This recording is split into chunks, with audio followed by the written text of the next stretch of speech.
Welcome! This is the Rustic Songbird podcast, and I'm your host, Lydia Walker. This show is for you if you're ready to learn more about the craft of songwriting and take your skills to the next level. Thanks so much for listening. Let's get started. Hey there, my guest on the show today is Rachael Thomas, and we met through mutual friends in a songwriting group in the Nashville area called Brave Worship. And Rachael has a heart for worship and songwriting, and I'm so excited to share her story with you today and to share some inspiration for anyone who's getting started in songwriting and wanting to improve. Just from hearing stories, I hope that you're inspired to take your music to the next level and to put your heart into it. So Rachael, thanks so much for being on the show. Hey friend, I'm so excited to be here. This is going to be a lot of fun. Yes, thank you for being willing to share some of your story. I love songwriting and love talking about it. I could talk about it all day long. And it's so cool to hear from people's experiences because no two experiences are the same. And we all have different stories and different things that go into our writing style. So I'm excited to hear more about you. I know you recently moved to the area. So tell me a little bit about where you're from and how you got started in songwriting. Yeah, so I am a Texas girl. I don't know bad English there. Anyways, I'm from Texas. And but grew up military, so we moved around quite a bit, but settled in Texas when I was in high school. And so that definitely became home base. And really, God was so gracious to place people who not only love the Lord, but were really gracious with their time around me from an early age. And I always had a love to write. Like, I don't know when I was younger if I could have narrowed it down to songwriting because I loved writing stories. I loved, all different things. But I do remember I was homeschooled, and I do remember like my mom sending me away for a math test, like go in the back room, take your test. And I would waste like the whole hour like writing a song. And I would like have nothing to show for it except this song. And I didn't really know what I was doing except that I loved to read CD covers. That was like when CDs were like the jam. Right. And you would have the lyrics and the writers and everything on the cover. Yeah. So I would like devour them, and I would just copy their order. Like I knew, for like a basic, nonsensical order, I was like, okay, verse, chorus, bridge again. And so I would just follow that. And then as I got to be in junior high and high school, I really realized that, and I had already been doing stuff with music and singing, but man, songwriting is like a whole nother animal. It's a whole nother piece of your heart that you're able to share with people. And so in high school, my worship pastor and vocal coach, again, just super gracious, and he kind of incorporated writing music into our lessons. And then what was even bigger than that was he gave me a safe place to share. And that was at our church. And so that really kind of started this love for not only writing music, but writing music for the church. And then from there, college, what's funny, and this is another story, I really didn't do a lot with songwriting in college. I kind of the path I was on, I went and I majored in music business, and I kind of went on this, this path of just being swallowed up by fear and too afraid to write. And the person I was dating at the time, I don't know, I was too afraid. And so that kind of got squelched for about a 4-year period. But it's funny how God is always, he just always sees, he always knows, and he knows what still ignites your heart and what is your passion. And so when I moved back after college, he paired me with, hold on, mommy is on the phone, okay? Sorry, real life here. He paired me with a woman of one of my great mentors, a worship leader in San Antonio named Amanda Singer, and just really, she gave me a safe place to share my songs in the church, and it kind of fed that again. So that's a really brief snapshot. And then as far as being here in Nashville, I've led worship for a large majority of my life from, high school on, and was on staff at 2 prior churches in Texas, and never thought I would leave Texas, really. I loved it there, but God for sure has had other plans. And so he started planting this seed, this dream of the city of Nashville, and just the people here and the place, and even this dream of like what he could possibly be stirring in the city, like this awakening for worship and unity. And God planted that in our hearts all the way from Texas before I even knew what Brave Worship was. And so it was a longer process of probably like a year and a half of getting here, but it's cool to finally be in this city. That is so awesome. And I'm glad that you're here. I'm hoping to get connected even more. Yes. I love the network that we're in of Brave Worship. There's so many amazing worship leaders and songwriters, and it's mostly for women.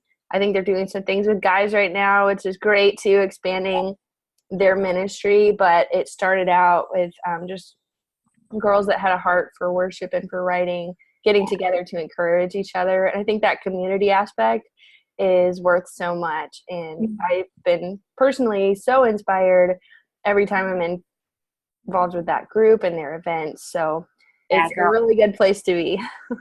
I agree 100%. So fun. Yeah. So, well, I'll make sure to link to the Brave Worship group as well and their Facebook and website.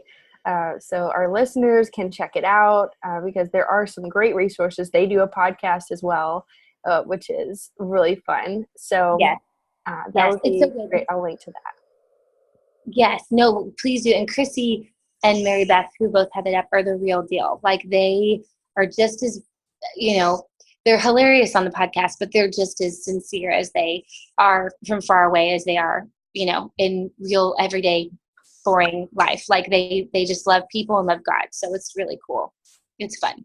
Yes. I would love to hear more about your family too, and kind of how that became a family vision to move to Nashville and be part of the worship and stuff. Because I know once you have kids and like you're married, you've got more responsibilities. Like that's a big step to just pick up and move and change cities. Yes. So that is, sorry if you hear any noise. I had to go rescue someone from the bathroom. You're going to have like lots of real life content for this one. I'm so sorry. This is great. And me as a mom too, I can totally relate. So yes, girl, thanks for being real. Yeah, no, you're good. So to say that one more time, just about family and it's a big decision to just pick up and move, but to have the responsibility of a family, but to take it as a family and say, we're going to go be a part of what God's doing in a different city. Like, what was that decision like for you guys? Yeah, so it started off rather oddly. So we had some friends or have friends in the Franklin area, and literally on our way to visit or to go meet my parents in Gatlinburg for like a little summer vacation thing, we stopped by in Franklin and ate with them and loved the town. My family had little vacations or driven through Tennessee, but we didn't really have any strong links. And so I had never been through the Nashville, Franklin area, but loved it. It was super great. And so we had just moved to hold on one second, baby. We had just moved to Dallas then. And I was pregnant with my third. And things were new, to say the least. Like, for the most part, we were just trying to figure out our roles in the church. And I was the worship pastor there. My husband was missions and youth, and trying to just figure out with kids what that looked like in that season. And so one night I went to bed and I had this dream, like this really vivid dream, that we moved to Franklin or to the Nashville area. And I didn't tell my husband about it because I thought, it's just like a random dream. But I kind of would have little mini dream episodes, like the same thing of moving here. And then I had kind of stumbled upon some other like songwriting resources. And when they would talk about the Nashville area, like my heart just kind of lit up like a flame, which is funny because all throughout college and like early marriage years, I always said I didn't want to move to Nashville. Like that's where my dreams would go to die. I didn't like, they had enough singer-songwriters, they had enough worship leaders. But the ironic and funny full circle thing is that when I had first looked at going to school, I really wanted to go to Belmont, and didn't work out, finances, some other things. I just wasn't ready. Like I wasn't ready musically. And so didn't work out. And so I think that probably played some of it in there, just that kind of that disappointment and being like, okay, well now I really don't want to go. And I didn't tell my husband about the dreams or kind of this like growing desire until a couple of months later. And he had mentioned the possibility of looking at the city and like, hey, that'd be really cool to go there one day. And I was like, really? Because I have been having these crazy random dreams. And so it kind of from there became this thing of like, let's just pray. And so it's not very fancy or like, gosh, I don't know. It was like this long journey of like, literally we would get on our knees every night and just ask God, like, God, what is this desire? Like, this is scary. If we leave, we have no family there. What would this even look like? And so, short story long, my husband has a heart and a passion for homeless ministry.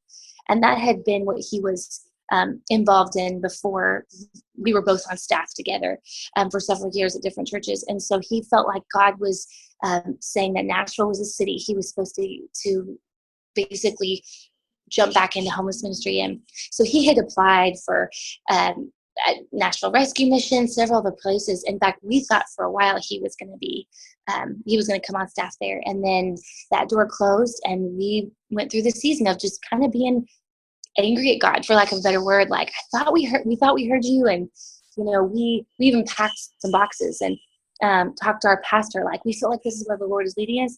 And then that all closed. And we had to come back to our pastor, come back to unpacking those boxes. And it was really humbling. But what it was really was, and hindsight's 2020. But now looking back going, oh my goodness, that was just God planting the seed. He had more work to do. He had to cultivate quite a few more things because it was after that we were like, okay, let's just dig in.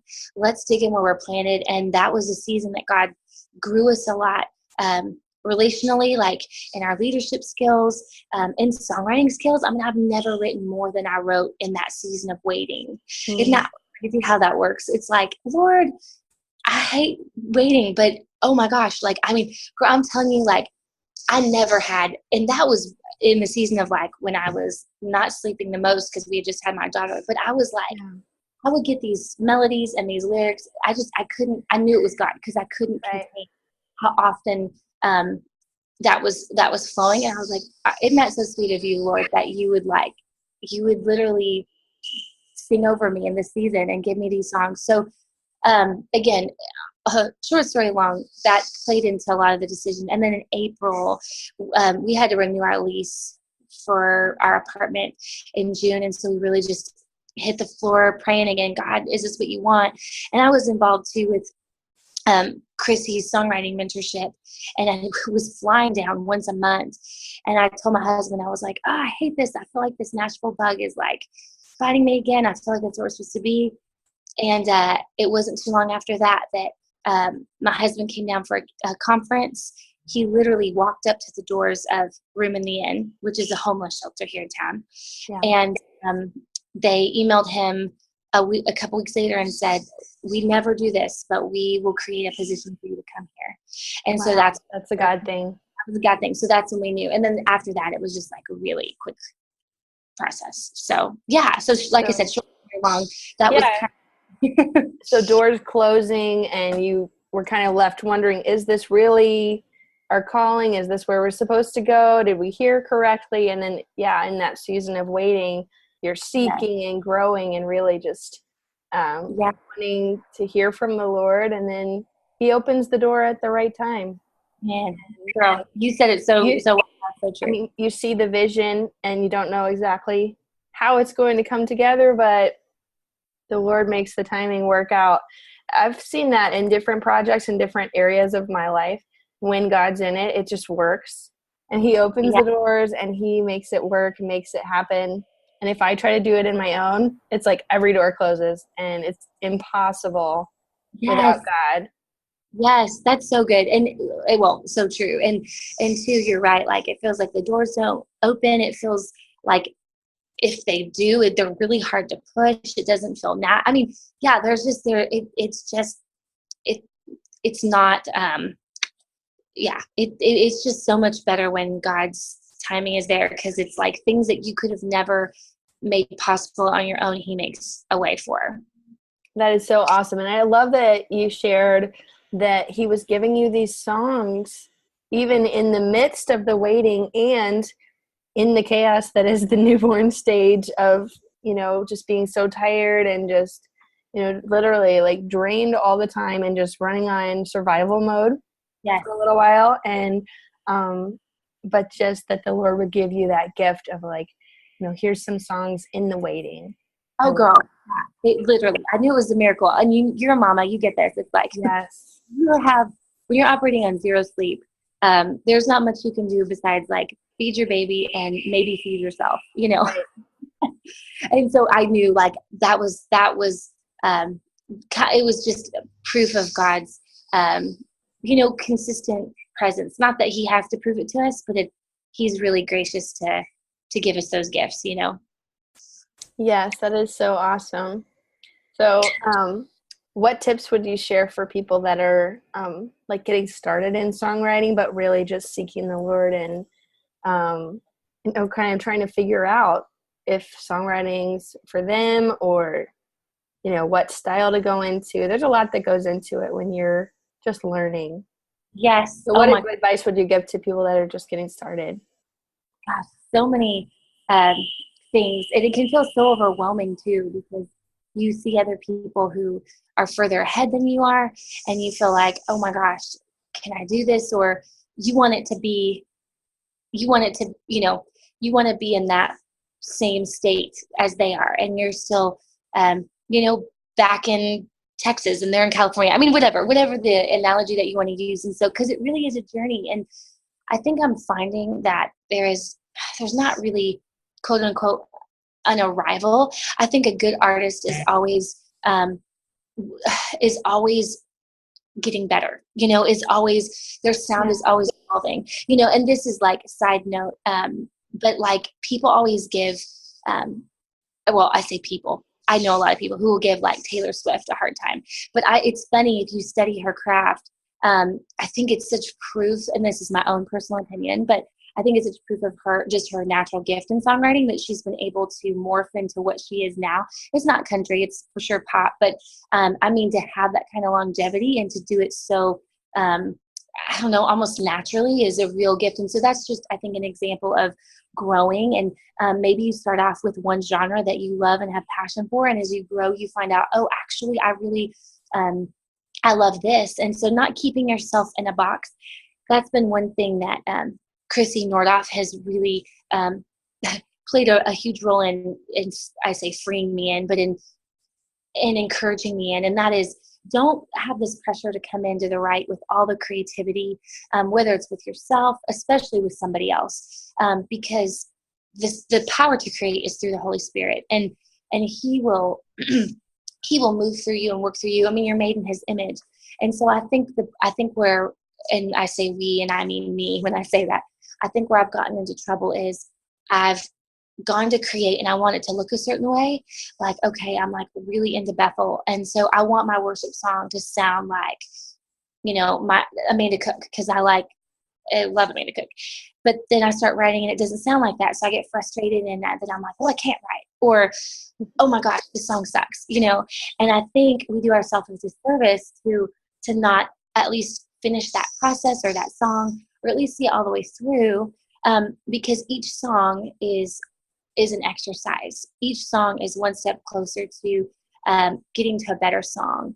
And if you really, and again, when I say me, we, I mean myself, or you, I totally mean me, because this has been my story. But when I've allowed myself to just create for the sake of creating, it is actually a school in how to write a song, because I'm doing the hard work and the unglamorous, unsexy work of practicing writing music. And so I'd say to anybody who's starting to write music, write as much as you can. write all different genres, write all different styles. Even if you think it's the worst song and you'll never show anybody, just finish it and flesh it out, because that's one step closer to, okay, like now I know I won't do that again. But I exercised that muscle. Mm-hmm.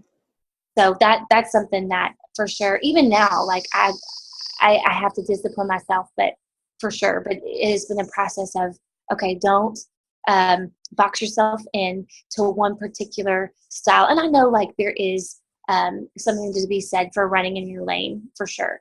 But I also think I found that when I get so like narrow-minded, like it has to sound like this person, because we have people that we love and admire and want to, I mean, you know, the most original person has an influencer, you know, there's nothing Right.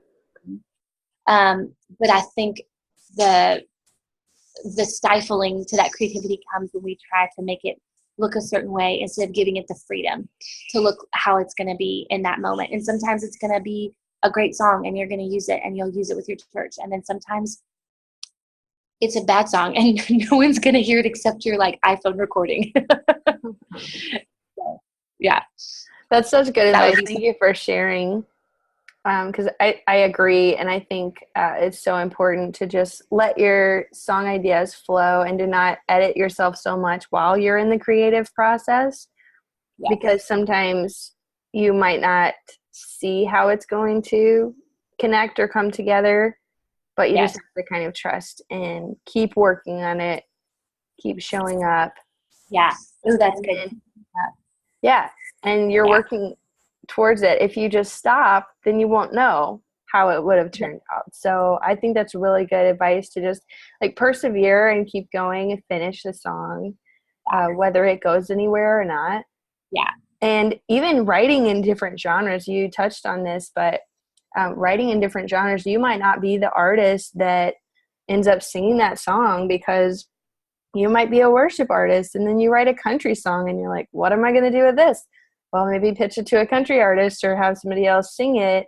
And then your song still has its own life, but it doesn't have to be you as the one that's performing it. So I think we have plenty of creativity to go around, where we can write in multiple genres and have fun with that, and just let ourselves, you know, be creative and do things that are out of the box. Sometimes that helps us to grow and learn new skills. Yes. Because of crossing over into multiple genres. That's so good. That's so good. That's funny you say that. I was able to go with Brave this last year to Scotland. And when we went, I wrote with some friends, and they were very new friends at the time. And the majority of that group was Bluegrass. And I actually do like Bluegrass, but I don't know the first thing about writing a Bluegrass song. So I was like, oh, sweet Lord, please, like, help me here, because that's where you really have to dig into your Texas roots. No, I was like, why did I not listen to, like, more, you know, Pat Green? Not that he's like Bluegrass, but yeah, you know, and so, but it was such a good exercise, and really going in and being like, well, this is just going to be fun. Like, I don't have to prove, I obviously don't know what I'm doing here, but these sweet people are letting me learn and contribute. And so we ended up coming up with a fun song, and it was just fun. And it's been, you know, done in a couple different, like, little small circles for things, but I would have never known what that process was like with them if I had held on to, well, I'm just a worship songwriter. Like, I don't write bluegrass. Like, if I was too my pants or for my britches, whatever, which I have. I've lived that life for a while. Like, oh, I don't write that. I just write cool, you know, like worship music. And you sell yourself so short, you know, those experiences when you do that. I totally agree. That's a good analogy for that. Like, I don't write that, you know, sometimes we have those thoughts, but don't limit yourself to that, because you might write a great song that other people will appreciate. Somebody else might sing it. You don't even have to be the one singing it, but like you said, like, it opens up more possibilities for you.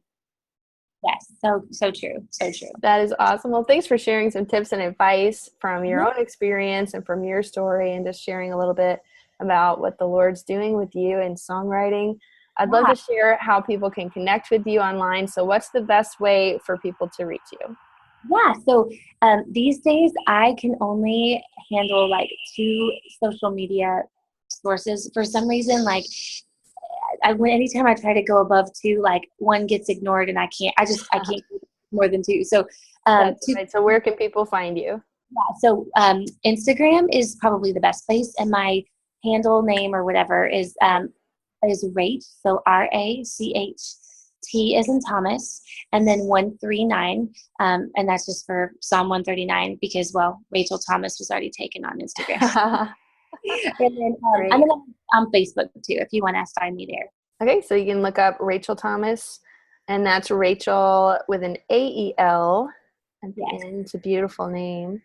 Rachael on Facebook, and I will link that in the show notes and description as well so people can connect with you and hear more of your music and see your sweet kids too. I love seeing pictures of your kids on your Facebook and Instagram and just seeing them growing up. Children are such a blessing. They are. I think being able to do music and the mom thing is such a gift. We got to stick together.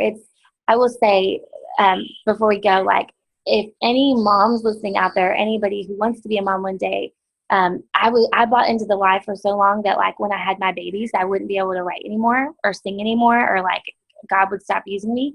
And I will tell you, like, when I actually had my kids was when my best songs would come. Mm-hmm. So for whatever that's worth for somebody, but write and have babies, and it's all God's. He'll take care of all the details. Yes, I agree. Well, thank you so much, Rachael. I appreciate you. God bless you. And I pray that He'll give you many more songs to come and just beautiful memories now in Nashville with your sweet family. So thanks for being on the show. You too, friend. Thanks so much.